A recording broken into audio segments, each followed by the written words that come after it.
सोचे कड़ाके की ठंड पड़ रही हो और वो भी राजस्थान के अंदर। बारिश तो आपने आसानी से देखी होगी, लेकिन राजस्थान में धोरों के बीच बर्फ अगर पड़े तो सबका ध्यान उस तरफ खिंचेगा। ऐसा ही कुछ काम किया है हमारे साथ बैठे राम मीणा जी ने। मॉर्निंग न्यूज इंडिया में आपका स्वागत है। मैं हूं अंबिका। एक ऐसा अजूबा सोशल मीडिया पर इनका वायरल हुआ जो था जयपुर में बर्फ। राजस्थान भर में उनके इस बनाए हुए वीडियो को हजारों लाखों लोगों ने देखा। आखिर क्या हुआ उस वीडियो में?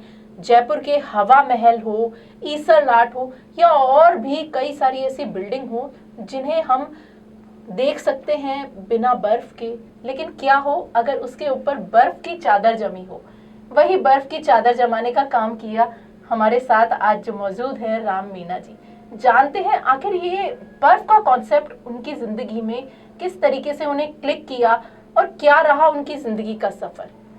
राम जी बहुत बहुत धन्यवाद मिका जी कि आपने मेरे को एक चांस दिया, यहाँ पे आपके स्टूडियो में बुलाया, तो काफ़ी अच्छा लगा मुझे।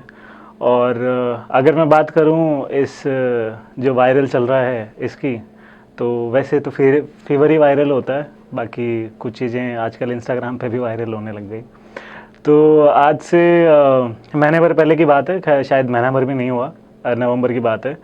तो ऐसे ही सोते सोते एक सपना आया मुझे कि जयपुर में बर्फ़ पड़ रही है। क्या बात है?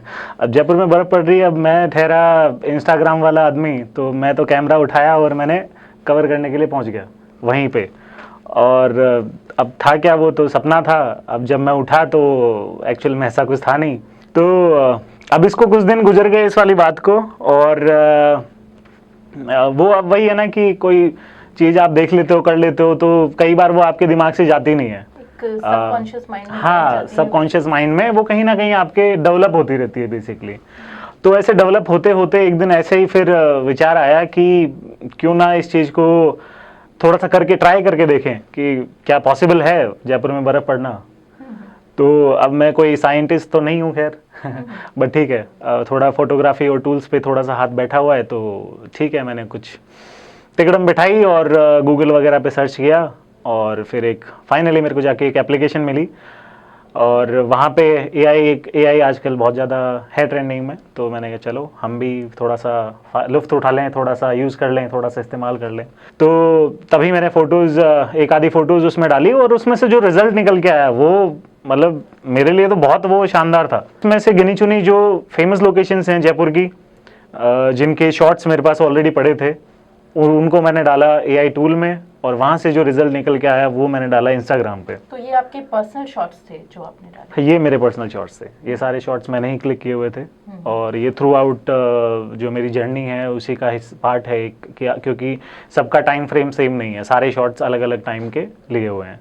तो जैसे ही वो मैंने डाला, लोगों ने बहुत पसंद किया उसको, मतलब इतना ज़्यादा पसंद किया कि दूर दराज के ऐसे पेज, ऐसे लोग जिनको मैं जानता तक नहीं, जो मुझे फॉलो करते हैं, जो अप्रिशिएट करते हैं, उनके मैसेज मेरे पास, मैसेज कॉल वगैरह सब आना स्टार्ट हो गए कि राम भाई आपने किया तो कैसे किया, हमें भी इस राज को बताओ कि हम भी अपने पेज पे डालें, थोड़ा सा बताएं। जैसे ग्वालियर का आया था, ग्वालियर में एक दोस्त है मेरा, तो उसने बोला कि हम भी डालें इसका, ग्वालियर का दिखाएं लोगों को कि ग्वालियर में अगर बर्फ पड़े तो ग्वालियर कैसा दिखेगा, उदयपुर में डालें तो उदयपुर कैसा दिखेगा, छत्तीसगढ़ में अगर डालें तो छत्तीसगढ़ कैसा दिखेगा। मतलब राजस्थान तो राजस्थान, और भी जो बाहर के, जो आसपास के जो भी राज्य हैं वहाँ से, हाँ सभी जगह, बस बस बस बस।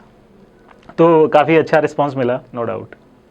तो आप बेसिकली आईटी कंपनी चलाते हैं? हाँ। तो आईटी कंपनी चलाते हुए कैसे आपका फोटोग्राफी की तरफ ध्यान गया? वेल मैं अगर कहूँ तो फोटोग्राफी के लिए मेरा इंटरेस्ट बचपन से ही हुआ करता था बेसिकली। तो बचपन से ही मुझे शौक था फोटोग्राफी का, और जब से मेरे हाथ में कैमरा थमाया मेरे भैया ने, तो तब से ही मुझे शौक था फ़ोटोज़ क्लिक करने का, कभी किस एंगल से, कभी किस एंगल से। तो एक वो दौर था उस टाइम पे, वो इंस्टाग्राम का दौर नहीं था जिस टाइम पे मेरे पास फ़ोन हुआ करता था। अभी मुझे याद है जब मेरे पास फर्स्ट फ़ोन आया था वो 2002 की बात है, जिस टाइम पे शायद फ़ोन बहुत गिने चुने लोगों ने देखे होंगे उस टाइम पे, क्योंकि मेरे भैया जो हैं वो थोड़े से टेक एंथुसियास्ट है, तो आपको फ़ोन बहुत जल्दी मिल गया। हाँ, अब वो फिर धीरे धीरे वो चीज़ें डेवलप होने लगी, पर फोटोग्राफी तो पहले से ही था। फिर ऐसे चलता रहा। उसके बाद में कहीं ना कहीं जाके मैंने एक ड्रोन परचेज किया, जहाँ से जयपुर ड्रोनिंग स्टार्ट हुआ, जहाँ से ये फोटोग्राफी, लाइमलाइट या जो भी है, ये जर्नी स्टार्ट हुई बेसिकली। बेसिकली जर्नी आपकी जयपुर ड्रोनी से शुरू हुई। ये जयपुर ड्रोनिंग से तो शुरू हुई जयपुर ड्रोनी कब फोटोग्राफी शुरू की। हुआ? जयपुर ड्रोनिंग शुरू हुआ 2017 में, सितंबर की ये बात है। तो सितंबर में ही मैंने ड्रोन खरीदा था। ड्रोन खरीदने के बाद में सबसे पहले मैंने जो किया वो बस उसको फ्लाई किया, क्योंकि मेरे को तो फ्लाई करके देखना था। मैंने खरीदा ही इसलिए था, मेरे को तो खाली फ्लाई करना था। मेरे को ना जयपुर ड्रोन ही बनना था, ना मेरे को कोई इतना फेमस होना था और ना मेरे को इंस्टाग्राम पे कुछ ऐसे रील्स डालनी थी। तो इसी के चलते मैंने जगतपुरा, एक फ्लाईओवर है जगतपुरा में, एक ही फ्लाईओवर है एक्चुअली, तो उसकी मैंने फ़ोटो क्लिक की और मैंने नॉर्मल सा उसमें जैसे मेरे को लगा मैंने एडिट करके और मैंने मेरे पर्सनल अकाउंट पे डाल दी। अच्छा। पब्लिक था मेरा अकाउंट। अब उसके बाद में 7 से 8 दिन बाद में मेरे को किसी मेरे दोस्त ने बताया कि भाई तेरी ये तो नहीं क्लिक की थी ना फ़ोटो? तो मैंने हाँ। अरे बोले तो ये तो इस पेज ने शेयर कर रखी है, उस पेज ने शेयर कर रखी है, और देख तेरा वायरल हो चुके हो। वायरल हो चुके हो, लेकिन नाम नहीं है तुम्हारा, पता नहीं, आपको मालूम ही नहीं है, नाम ही नहीं है उसमें, तो ये किसने क्लिक की है? क्योंकि मतलब उस टाइम पे वाटरमार्क भी नहीं लगा रखा था मैंने उसमें। तो हुए, हाँ, लेकिन नाम रहते हुए। एग्जैक्टली तो अब जब मुझे मालूम चला तो मैंने जितने भी पेजेस थे सबको मैसेज किया कि भैया थोड़ा क्रेडिट हमें भी दे दो, हमने तो क्लिक किए, ये हमारा थोड़ा सा एफर्ट है, इसमें ज़्यादा नहीं है, पर ठीक है गलती से हो गई वायरल, लेकिन क्रेडिट तो दे दो तो वहीं से फिर ये सिलसिला स्टार्ट हुआ, लोगों ने क्रेडिट देना स्टार्ट हुए। काफ़ी सारे मतलब 250-300 लोग जो बड़े पेजेस हैं, लोग तो खैर है ही, लेकिन 250-300 जो बड़े पेजेस हैं उन्होंने सबने शेयर की। उसमें पूरा राजस्थान शामिल है, जयपुर शामिल है। जयपुर में बहुत सारे बड़े पेजेस हैं जिन्होंने वो शेयर की, और वहीं से फिर एक रात को सोते सोते बस ख्याल आया कि जब इतना अच्छा रिस्पांस मिल रहा है तो क्यों ना एक पेज बनाया जाए, क्यों ना सेपरेटली इसको डाला जाए, ताकि जब अच्छे लोगों तक पहुंचेगी और ठीक है उनको भी अच्छा लगेगा। तो बस यहीं से स्टार्ट हुआ, वहीं पे एक नाम क्लिक हुआ जब ड्रोनी, और जयपुर से तो मैं बिलोंग करता ही हूँ, तो बस जयपुर ड्रोनी, और बस तब से ये आज तक की एक तरह से ये हिस्ट्री है। अब जब आप इतने वायरल हुए तो आपके परिवार वालों को क्या उनका एक्सपीरियंस रहा, किस तरीके से उनके रिएक्शंस रहे, वो थोड़े बताएं। आपके पेरेंट्स के बारे में थोड़ा हमें बताएं। देखिए मेरे पेरेंट्स एक्चुअली गांव से बिलोंग करते हैं। अच्छा। मैं खुद एक फार्मर फैमिली से बिलोंग करता हूँ। तो गांव में क्या होता है कि इंस्टाग्राम को और ये वायरल चीज़ों को ये इतना नहीं समझते। अब इंस्टाग्राम पे कौन वायरल हो रहा है कौन नहीं हो रहा उनको नहीं फ़र्क पड़ता, उनको 2 वक्त की रोटी चाहिए, वायरल हो गया तो 2 वक्त की दवाई चाहिए, बस और कुछ नहीं। तो फैमिली का इसमें इतना कुछ नहीं है, ना मैंने कभी उनको ऐसा जताया कि देखो मैं वायरल हो रहा हूँ या मेरी चीज़ कोई वायरल हो रही है। आपके पिताजी एक किसान हैं, तो एक किसान होने के नाते जब आप उस परिवार से आते हैं तो एक आईटी कंपनी खोलना बहुत बड़ी बात होती है। बिल्कुल। उस आईटी कंपनी तक पहुंचने का आपका क्या सफर रहा, किस तरीके से आप वहां पर पहुंचे? क्या पहले से ही सोच रखा था कि एक ऐसी कंपनी मुझे खोलनी है? ये चीज़ मैंने बहुत कम उम्र में ही समझ ली थी, इसलिए मेरा स्ट्रगल स्कूल लाइफ से ही चलता आ रहा है। जब मैं 12th में था तब से ही मैं जॉब कर रहा हूँ, और जॉब के साथ मैं पढ़ाई कर रहा हूँ, और वही सफ़र चलता आया है 2017 तक, जब तक कि मेरी ग्रेजुएशन नहीं हो गई। तो पैरेलल मैं जॉब भी करता था और पैरेलल मैं किसी कंपनी में काम भी करता था। तो जॉब कहाँ से शुरू हुई आपकी? जॉब मेरी स्टार्ट हुई विकल्प, एक कंपनी हुआ करती थी, बहुत छोटी कंपनी है आज की डेट में देखा जाए तो, ठीक है। तो मैंने 3,500 रुपये पर मंथ से स्टार्ट किया था, और जहाँ पे 20 रुपये पर आवर के हिसाब से ओटी मिलता है, ओवर टाइम, वो भी मैंने किया। अच्छा, ये आईटी कंपनी आपने जब खोली तो आपकी आईटी कंपनी आज कितने लोगों के साथ में जुड़ी हुई है और कितनी सक्सेसफुल है? हमने 4 लोगों से स्टार्ट किया था, और हम 15 लोगों की टीम है अभी हाल फिलहाल। जयपुर में हमने स्टार्ट की थी कंपनी एक्ट्रीसॉफ्ट, और आज सेम कंपनी हम दुबई भी लेके जा रहे हैं, वहाँ में हमने स्टार्ट किया है, इस्टेब्लिश की है दुबई में। तो इंग्लिश के ऊपर किस तरीके से कमांड आपकी हुई? वेल इसमें इंग्लिश में मेरा कहीं ना कहीं रुझान स्टार्टिंग बचपन से ही रहा है। मुझे समझ में आती थी इंग्लिश, मैं समझा नहीं पाता था उस टाइम पे, पर हाँ मैं जो बुक हुआ करती थी क्लास में वो मैं रीड कर लेता था। उस टाइम पे मीनिंग उतना नहीं समझ में आता था, पर हाँ वो धीरे धीरे उस पर कमांड बैठती रही।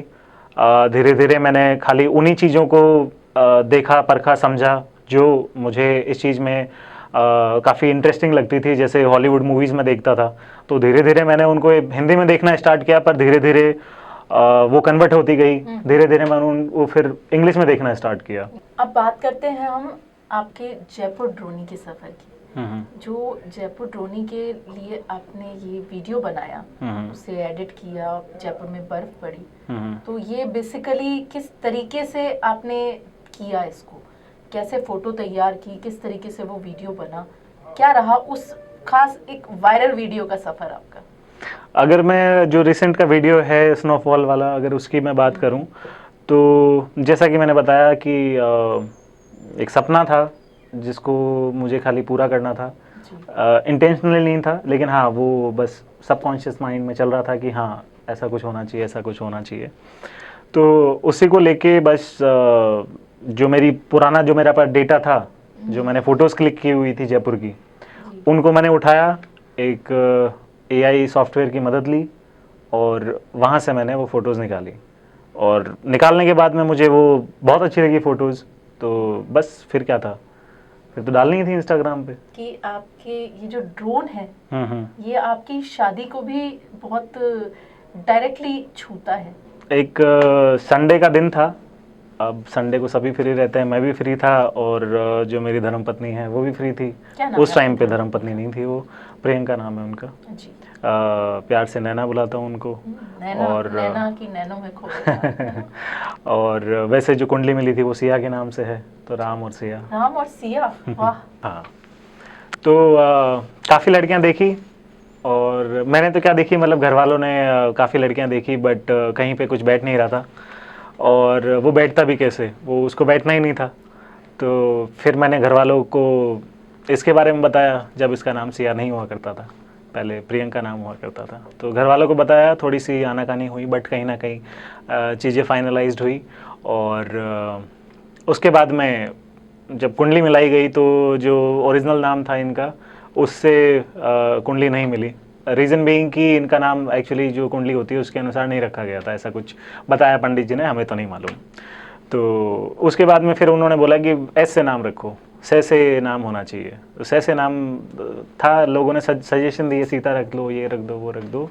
अब सीता ऑलरेडी मेरी भतीजी का नाम था, तो सीता इसलिए नहीं रखे, और फिर मैंने सजेस्ट किया सिया। तो सिया आप कैसे मिली अपने राम से, ये बताइए हमें थोड़ा सा, कि किस तरीके से आपका मिलना हुआ, कैसे एक राम सिया की जोड़ी बनी, और क्या आप लोगों का प्रोफेशन भी मैच करता है, किस तरीके से रहा आपका सफ़र?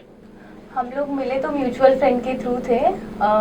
उसके बाद में हमें पता चला कि हम लोग काफ़ी टाइम से है ना आसपास ही हैं, लेकिन कभी बस बात नहीं हुई हमारी।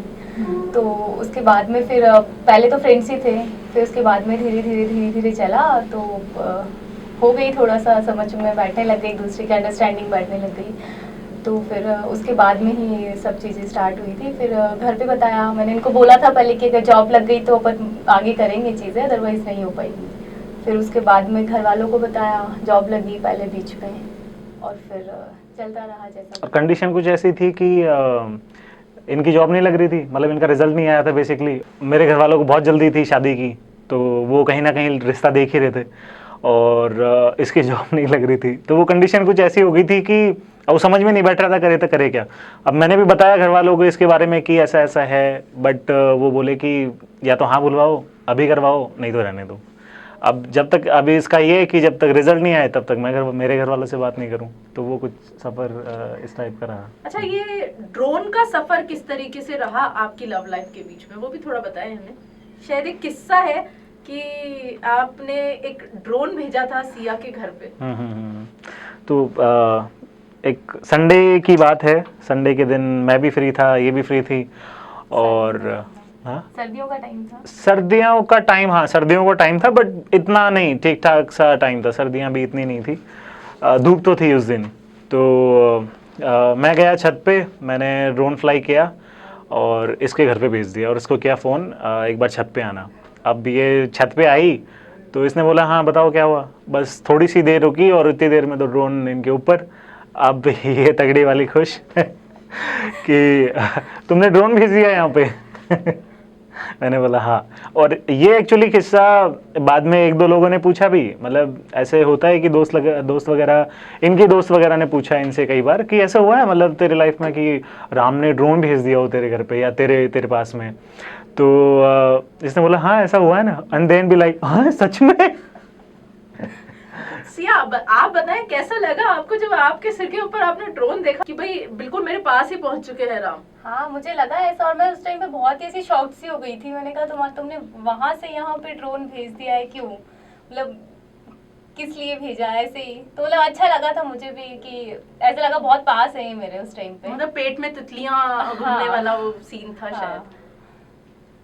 अच्छा, अब जब राम की ये फोटोज वायरल हुई हैं जयपुर में बर्फ, तो वो जयपुर में बर्फ आपको किस तरीके से आपको अटैच कर रही है उससे? आपके फ्रेंड सर्कल में, आपके परिवार में क्या लोगों का मानना रहता है कि ये क्या एक अलग सी कुछ सोच उन्होंने दिखाई है अपनी फोटोज में, उसको लेकर के आपका क्या कहना है? अच्छा लगता है, मुझसे भी कई सारे लोग पूछते हैं कि मतलब कि तुम्हारे हस्बैंड का ये है पेज है और काफ़ी अच्छा कंटेंट है इनका। तो काफ़ी सारे लोग मेरे फॉलो भी करते हैं उसको और वो आगे से आगे मुझे कहते हैं कि तुम्हारे हस्बैंड का पेज है ना, बहुत अच्छा कंटेंट है इनका और ये मतलब डे बाय डे और अच्छा होता जा रहा है, कुछ डिफरेंट लेकर आते हैं, डिफरेंट कंटेंट है इनका, तो अच्छा लगता है। मतलब काफ़ी सारा कंटेंट तो नहीं, बट हाँ काफ़ी सारी बर्फ़ तो वैसे गिर चुकी है काफ़ी जगह। लेकिन मैंने सोचा थोड़ा सा क्रिसमस के लिए भी थोड़ा सा बचा देते हैं, तो वो थोड़ा सस्पेंस है वो थोड़ा बरकरार रखते हैं और क्रिसमस पे कुछ डेफिनेटली नया देखने को मिलेगा। बर्फ़ भी मिलेगी उसमें और थोड़ा सा एक और फील मिलेगा, क्रिसमस वाला फील मिलेगा, जो शायद ही किसी ने देखा होगा पहले कि जयपुर में अच्छा ऐसा भी हो सकता है, ऐसा भी पॉसिबल है। और बाकी तो वो फिर दर्शकों पे डिपेंड करता है कि वो कंटेंट वायरल जाता है या फिर फ्लॉप हो जाता है, बट कोई बात नहीं, अपनी कोशिश है, अपनी कोशिश बरकरार रहेगी।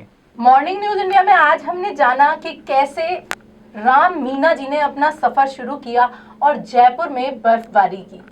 आगे भी हम बताते रहेंगे आपको ऐसे ही कुछ अनछुए पहलू जयपुर के और जयपुर से बाहर के, और मिलाते रहेंगे आपको ऐसी ही अजब गजब शख्सियतों से। तो मॉर्निंग न्यूज इंडिया में यूं बने रहिए और जुड़े रहिए हमारे साथ।